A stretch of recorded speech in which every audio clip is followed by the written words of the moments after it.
ao longo da história. Mas o que vem a ser conhecimento mítico, né? Qual é o significado que tem? Então, esse tipo de conhecimento, ele diz respeito aos mitos que contam a origem do universo, a origem da vida humana, a origem dos elementos da natureza, a origem dos sentimentos, como é que se dá esse processo de relacionamento entre ser humano e natureza. Então, tudo isso, no princípio da história do ser humano, isso é explicado através dos mitos, né? Através da mitologia.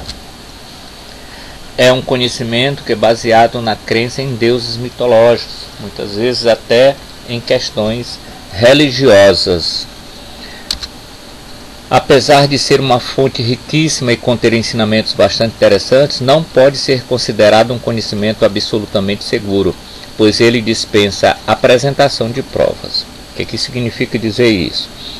Que o conhecimento mítico, ele é um conhecimento pronto, é uma verdade absoluta para aquele que o coloca, e não cabe questionamento, acredita-se pronto.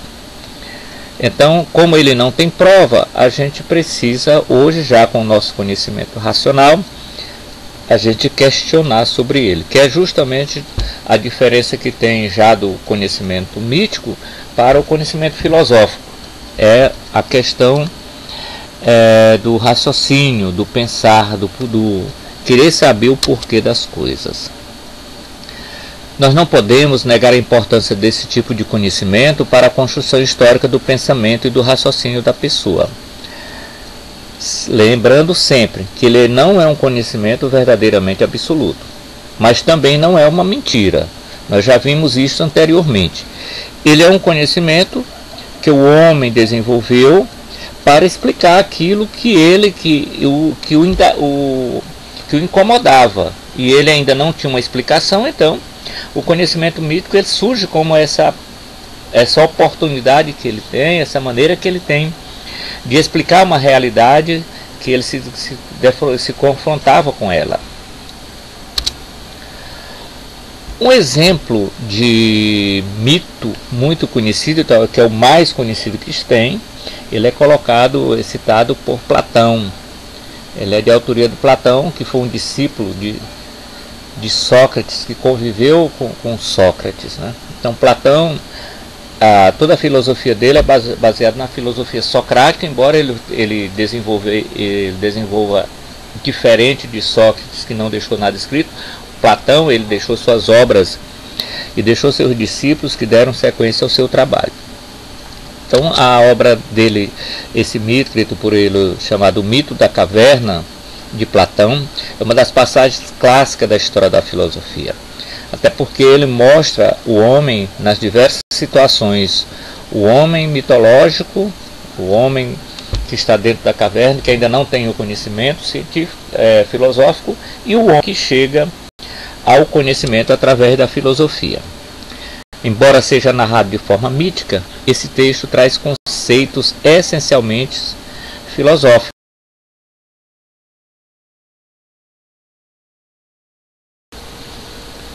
Então, esse desenho, ele explica assim, ele faz a ilustração de uma narrativa muito importante. Mas esse mito, ele tem uma explicação que nós podemos trazer para pensarmos do ponto de vista filosófico interessantíssimo.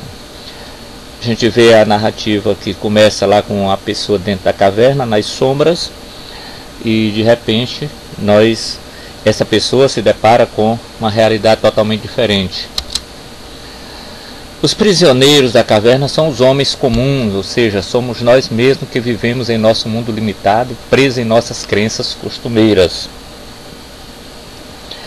As verdades que nos são colocadas e que muitas vezes nós não questionamos, e faz de nós prisioneiros de uma realidade que não é verdadeira. A caverna é o nosso corpo e os nossos sentidos, fonte de um conhecimento que, segundo Platão, é errôneo e enganoso. As sombras na parede, os ecos na caverna, Sombras e eco nunca são projetados exatamente do modo como os objetos que o ocasionam são. As sombras são distorções das imagens e os ecos são distorções sonoras. Por isso, esses elementos simbolizam as opiniões erradas e o conhecimento preconceituoso do senso comum, que julgamos ser verdadeiro. Tem uma brincadeira, eu acho que todos vocês já devem ter feito, por exemplo, quando falta energia elétrica, a gente normalmente faz brincadeiras utilizando as sombras das mãos, coloca na frente da luz e com as mãos a gente cria uma série de imagens diferentes, ou com as mãos, ou você pode pegar qualquer objeto e fazer isso. E a gente vê que percebe que as sombras são totalmente diferentes da realidade. O barulho, o som, o ruído, ele também da mesma forma. Ele é emitido de uma forma, mas ele vai encontrando os obstáculos que vão deformando ele. E quando a gente ouve ele, ele é totalmente daquilo que foi produzido. Então isso é um bom exemplo da gente pensar, né, no mito das cavernas. Ou seja, a mudança do conhecimento mítico para o conhecimento filosófico. Ou seja, o conhecimento mítico ele pode nos enganar porque ele não traz uma verdade comprovada.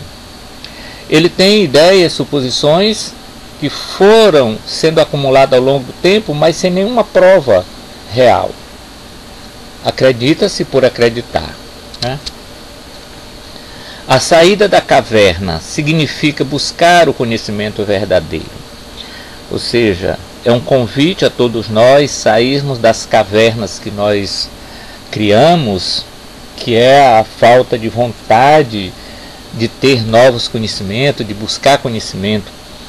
Quantas vezes nós não nos limitamos hoje a uma caverna chamada televisão, muitas vezes as redes sociais nos aprisionam, nós tomamos tudo aquilo que colocam na nossa frente como verdade absoluta e nós permanecemos inertes, nós não somos capazes de questionar se aquilo é verdadeiro ou não.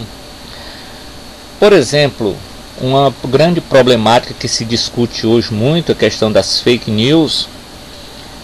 As fake news nada mais são do que fatos criados, mentirosos, que se espalham rapidamente e muitas vezes nós recebemos essas fake news e compartilhamos sem nem saber de onde veio, se é verdade ou não, e simplesmente compartilhamos. Então isso é a falta do senso do conhecimento verdadeiro, do questionamento, tá?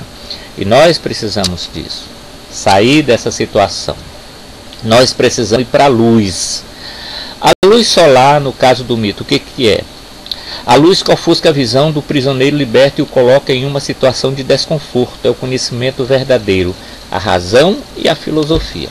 Ou seja, quando nós saímos do nosso comodismo, das verdades absolutas e nos colocamos a questionar as realidades que nos cercam, de fato muitas vezes causa um desconforto, a gente se incomoda, mas aos poucos a gente vai descobrindo que o nosso raciocínio, que a nossa inteligência nos ajuda a encontrar a verdade, encontrar o verdadeiro conhecimento. Isso é fazer filosofia, isso filósofo, né?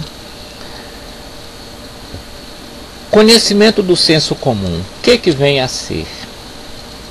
É a forma de conhecimento mais presente no cotidiano de todos nós, desde sempre, e que não se preocupa com questão científica. A gente pode dizer que o conhecimento do senso comum é o conhecimento experiencial, que vem da experiência, é um conhecimento mais próximo da sabedoria dos nossos antepassados, com suas explicações para as coisas do mundo, de como tudo funciona. Coisas que nós aprendemos com nossos pais, que aprenderam com os avós deles, que aprenderam com os avós, ou seja, que veio passando de geração em geração e chegou até nós. Isso é o que nós chamamos de senso comum. Um bom exemplo desse tipo de conhecimento são as ervas para a confecção de chás para a cura de doenças. E isso é muito interessante. A gente tem, por exemplo, na cultura popular nossa, qual é o remédio, o melhor remédio que tem quem está começando uma gripe? Todo mundo sabe que é um chá de limão com alho, que faz bem para qualquer pessoa que está gripada, adoçado com mel. Mas você tem uma prova científica disso? Não. Por quê? Não, porque minha mãe me ensinou. Por quê? Porque minha avó ensinou para minha mãe. Porque a mãe da minha avó ensinou para minha avó, que ensinou para minha mãe, que me ensinou. Isso é o conhecimento do senso comum, aquele que vem passando de geração em geração. O conhecimento do senso comum, nós simplesmente confiamos sem nos perguntar por que funcionam, apenas acreditando em tudo que ouvimos a respeito. Hoje a gente já sabe que a gente precisa questionar, principalmente quando se trata de remédios, aquilo que mexe com a saúde, se de fato aquilo tem uma veracidade, se aquilo não pode ter um efeito colateral. É muito importante que a gente fique atento a isso, né? Porque o conhecimento do senso comum, ele não tem uma verdade científica que o comprove. Resumindo, o senso comum é uma forma superficial e imediata de conhecimento, sempre baseada na experiência, na opinião, na troca de experiência sem comprovação científica. Então, é a experiência que fala ali naquele momento. É um conhecimento popular que está profundamente ligado à cultura das pessoas, faz parte da cultura. E o povo brasileiro, sobretudo o povo nordestino, ele é muito ligado ao conhecimento do senso comum. E aí nós temos, depois, nós vemos o conhecimento mítico, o conhecimento do senso comum, que vai nos levar ao conhecimento filosófico. Mas que conhecimento é esse? Fica para a próxima aula. Agora vamos às atividades, responder no livro as páginas 24 e 25. A questão 7, que é para você fazer um chá, como é que dá o processo de fazer um chá, faça com a supervisão de um adulto, viu? Do papai, da mamãe, de um tio, de uma tia, da avó. Não vá mexer com água quente, com nada que possa com fogo, que quem mexe com fogo pode se queimar, tá bom? Agora espero que você